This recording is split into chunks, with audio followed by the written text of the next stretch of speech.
Heading into week number 9, the JMU Dukes are exactly where they want to be now. They're facing a top 15 team in the Clemson Tigers this week, and Deshaun Watson is one of those dudes that you have to watch out for and game plan specifically for him. But the Dukes aren't having that bad of a season. 5-1, number 18 overall, a huge double overtime win last week, which is one of the best in our program's history. Gaskin, of course, is still your leading Heisman vote getter, but right now, look at the recruits we signed, a 77, a 73, and a 68, and that 68 overall wide receiver. He's 6'6", so he is going to be a red zone threat. We're going to have more recruits coming. We're kind of on the verge of a few other ones, but I'll keep you guys updated. Now, Joe Disher on the first drive throws a pass that is nearly intercepted. Joe Disher, we kind of need you to ball out today. We need you to make sure that you have no mistakes, that you kind of put the team on your back. And if you're going to do that, the best way to do it is to find Jordan Dodson. And look who he finds there, the young fella, Jordan Dodson, on the 21-yard reception. Now, 2nd and 13, Disher's back here again, throws it across the middle. This time he finds John Miller, the senior. John Miller is kind of that unspoken wide receiver you don't really hear from much, but he's quickly become the second best receiver on the team, surpassing Ishmael Hyman. Now, a little dump-off pass here to Cardon Johnson, and Cardon Johnson says, look, I've got some hands too, coach, as he hauls that one in for a 14-yard gain. Now, 2nd and 9, Disher again working out a shotgun. Pressure in his face up to the left-hand side, and Jordan Dodson, not 1, but 2 feet in on that one to make sure he got the catch. Now here inside the red zone, a pass out here to Ishmael Hyman, and look, we said Ishmael Hyman isn't the second best receiver anymore, but he gets a huge touchdown to give us the first touchdown of the ball game. Disher on that drive, 5 for 7, 77 yards, and a touchdown. He played really well. But look at this, Gaskin and the Washington Huskies actually lost. They were a top 10 team, and they lost against Arizona State. Arizona State's won a couple in a row, so a big win for their program. Now here Clemson gets their first chance on offense, and Rashad J. Jr. says, nah, I'm going to stand you up on that play. Now 2nd and 2, Watson's going to try to run a little bit, but Brett Siegel says, you're not going anywhere. This defense has specifically game planned for Deshaun Watson. He's one of the most dynamic, one of the most electric players out there in college football right now, so we have to make sure we shut him down. And on that screen pass, the defense comes out with the huge stop. Now, Jamie's offense back with the ball. Cardon Johnson to the left-hand side, and, well, really, not really much of that room for him to run. Now, 2nd and 10, first quarter's coming to a close. Disher again looks for something on the right-hand side. He's going to find Sean McMahon. Sean McMahon makes another guy miss, spins his way out of that tackle for 24 yards, a big reception by him. Now, 2nd and 10, Disher again, a little bit of a happy feet in the middle. Again, across the middle, he finds Jordan Dodson. Jordan Dodson, even though he's a redshirt freshman, is the best receiver on the team. This dude, time and time again, shows you that even though he's a tight end, he's got great run blocking, he has great hands, and that dude has perfect route running to make sure he gets open. Now, Disher on 3rd and 14, needs a first down here, gets nearly down to the marker, but Coach Mike Houston says, look, I know we're close, I know it's 4th down, but we're going for this. And so on 4th and 1, Disher lines up, goes for a read option. He's going to get the first down here, and Disher is going to dive into the end zone for a 5-yard touchdown run. So let's just recap this first quarter, this first half so far. Disher had a great drive in the first half to get a passing touchdown, a rushing touchdown there.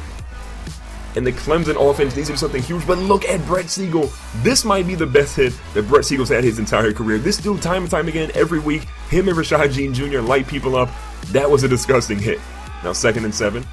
Back here again for Watson, looking for something left-hand side. He's going to find Williams. Williams again throws Branch to the ground, but again, Brett Siegel on another play lights up another offensive player. Now 3rd and 5, they need something.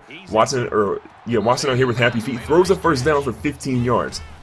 With under 3 minutes left, they hand it off to Tyshawn Dye. Tyshawn Dye is going to try to go by Rashad Jean Jr., but you're not going to break that dude's tackles. He's one of the best wrap-up tacklers that we see in the nation. Now, Kane across the middle here from Watson converts another 3rd down. Now, 3rd and 2 inside the red zone. They hand it off to Dye. Dye's going to look for something, but he gets happy feet in the backfield. We stop him back there. So 4th and 2, we're going to force a field goal here. So Clemson lines up. They're going to go up and kick this one, but no, they're faking it. They throw it off their back foot, and Richard is going to score a touchdown. Kelly Bryant, the backup quarterback, comes in and says, look, I know all the buzz is about Deshaun Watson right now, but don't forget about Bryant. So Clemson with the trick play comes out and makes it 14-7. Now, Disher needs to do something on offense, so he rolls to his right-hand side, and look at this dude. If you don't think Joe Disher has some speed, this dude is one of the quickest players on the team. He's for sure going to get that first down if you don't watch him.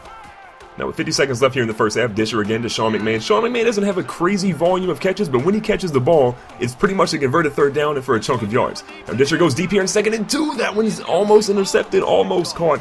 But luckily for us, not intercepted, so 3rd and 2. What are we going to do? So with 26 seconds left, we get Coates in the backfield. Disher's going to try to pitch it out, get to the Coates. Coates cuts up the field, moves to the left-hand side, and Drew Coates is going to get the first down, 12 yards on that rush. And with 20 seconds left, we absolutely need to score. And look at this, Jordan Dodson wide open. We get him inside the 10-yard line, a 20-yard catch. So with 16 seconds left, we have 1st and goal.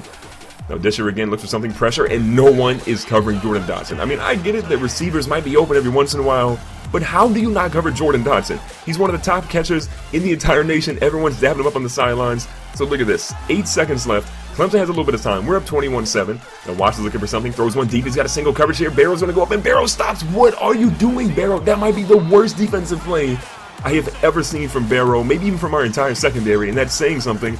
Watson is 11 for 11 in the first half, gets a touchdown there. Our defense, Andrew Ankara, he's kind of hyped up. He's not too happy with that last play, so a 21-14 lead going into halftime. This has been an absolute passing game. Really, the rushing yards haven't just been there. Well, here in the third quarter, about 4 minutes left, Watson gives it off to McLeod. McLeod's going to try to find his way through, but Ezekiel says, nope, you're not going up the middle on us. Now, 3rd and 9, they need a conversion. They go for a little bit of a shovel pass here. Great blocking here for Dye. Dye's going to try and make a couple guys miss. Great blocking again. Branch can't make the tackle. What is going on? The JMU Dukes look so good in the first half, except for that last play. What is happening here? Now, Brett Siegel tries to go in for an interception, but Thompson does haul that one in right in front of him. On 2nd and 12, they hand it back off to Dye, and Dye is finding all sorts of running room on our defense. Our front four, they have got to do better to get pressure on that offensive line. And on the edge, C.J. Fuller's going to go in. Brett Siegel cannot get there to make the tackle. So quickly, even though I thought we had a pretty big lead, that last play with the 8 seconds, now it's tied up at 21-21, and the Clemson defense, they're getting hyped up from Dabo Sweeney. Now with 3 minutes left, we hand it off to Johnson. Cardon Johnson goes up the middle, but so far, Cardon Johnson really hasn't had many big plays. I don't know what's going on with him. He's usually been money for us. Now Joe Disser pitches it out to the left-hand side, and Cameron King, the freshman, comes in. The true freshman comes in, and he's going to go all the way to the house. No one is going to catch him. I know a lot of you guys think that Cameron King's slow. This dude has 93 speed. His acceleration really isn't all that great. When you get him into the open field like that, I don't think you're going to be able to catch him. So a 28-21 lead after Cameron King goes for a house call there. You get a couple of missed tackles there. We end up getting a gang tackle. Now 2nd and 7, Watson again, pressure in his face, goes to the right-hand side. This time he finds Patterson, and Patterson makes a couple guys miss. But who's there to clean it up? Rashad Jean Jr. with a nice hit. Now 2nd and 10 again for Watson. Plenty of time back here. Great protection, and he finds C.J. Fuller wide open. No one was covering C.J. Fuller. He gets the first down and a little bit more, nearly 20 yards on that play. Now 2nd and 3, a read option, and Oliver can't make the tackle. Rashad J. Jr. gets blocked. Branch can't make the tackle, and Deshaun Watson says, look, I know you guys have been keying on the backfield a lot, but don't forget about Deshaun Watson. This dude, as I told you guys before, one of the best players in the nation, and he shows right there as he breaks multiple tackles on that read option to go for a house call. Now Ishmael Hyman, we finally remember that we have him on the right-hand side, nearly 20 yards there. Going back to the read option, look at Joe Disser says, look, Deshaun Watson, you're not the only one that can run the ball today. Now 2nd and 2 as the third quarter is coming to a close. Dodson's back in motion. Read option fake again. Pitching out to Jordan Dodson, and Jordan Dodson showing the wheels. Look at this. He could even be one of our better running backs too. What a play by Jordan Dodson. A true weapon. So a 14-yard rush there. We're going to go into the fourth quarter with a 28-28 ball game. We're here in Death Valley. Things are getting a little nervous right now. Now Disher tries to go for a play action fake, and this big dude, look at how big number 40 is. That's the biggest number 40 in the history of college football in my opinion. He gets a huge sack. Now 3rd and 14, we absolutely need a conversion. Disher's trying to get something here, throws it across the middle, and again, I told you guys, Sean McMahon doesn't have a high volume of receptions, but when you need him, when it's a 3rd down, that dude helps you convert. Now 3rd and 1, going across the middle, and what an interception by Baker. How did he do it? Looks like a man possessed by a demon here. Look at this. Warps across the field somehow. I don't even know how that's humanly possible. He gets the interception, and we're in trouble now. There's 4 minutes left. Clemson has the ball. They have all the momentum. Deshaun Watson's looking for something. He goes deep here. Branch is going to go up, and Branch is going to get the interception. So just like that, back-to-back interceptions on back-to-back plays. What a stop by the JMU defense. The momentum is back in the JMU Dukes' favor. Now, 1st and 10 with under 4 minutes left. Disher rolls to the right-hand side. Plenty of room here. No one's watching him. Disher's going to go out of bounds. That's a smart play. Joe Disher, in his freshman season, probably would have went and got a hit there. Probably would have got injured, but he gets the first down here again with another good pass across the middle. Now 1st and 10 again for Disher. Plenty of time. Rolls to the edge. Can he get a first down here? Disher's going to try to move his way up the field and steps out just past the first down marker on an 11-yard run. Now going back to a read option here, it's working. We pitch it out to Cameron King. Cameron King's going to try to get to the edge. The closing speed by that defensive player was great, but Cameron King has just enough speed to get himself a first down. Now 1st and 10, handing back off to Cameron King. Cameron King's going to move to the edge. He's showing off that speed. That 93 speed is just enough. If he had 92 speed, I don't know if he gets into the end zone, so that's a 13-yard rushing touchdown, and we're now up 35-28 with a minute 30 left. Clemson, they got to feel nervous at home. Now a little bit of a halfback screen here. Tyshawn Dye's going to try to get the first down, but our defense is able to stop him to make it 2nd and 1. Now Watson back again, pressure in his face. This time he makes us pay. We had no one spying on the quarterback. Rashad Jean Jr. This is, nope, you're not going to run on me. Now 1st and 10 again, just over a minute left. Watson rolls to the right-hand side, tucking it. This one's going to try to make it move, but again, we wrap him up. We're not letting him get out to the edge. Rashad Jean Jr. again with another big tackle.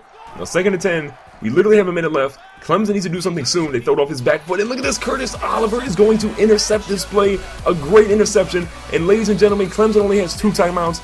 That is going to seal this ball game. Look at this great movement. He was bluffing in a cover 2. He moves out to the edge, intercepts that one, and that is going to be the biggest play of the ball game. So another top 25 team. The JMU Dukes beat them. Look at Joe Disher, 230 passing yards, 40 rushing yards, 3 total touchdowns. What a game by both the JMU offense and the JMU defense. Disher only had 1 interception today, which, to be honest, I can't really be too mad at. He had 40 yards rushing. Cameron King with over 103 yards rushing on only 6 attempts. Jordan Dodson, of course, balled out with over 113 catches, or 113 yards on 8 catches. Brett Siegel led the defense along with Rashad Jean Jr. So the JMU Dukes take down the number 15 team in the nation in their house. That to me is remarkable. If you guys enjoyed this video, make sure to hit the like button. Don't forget to subscribe, and I will catch you guys on the next episode.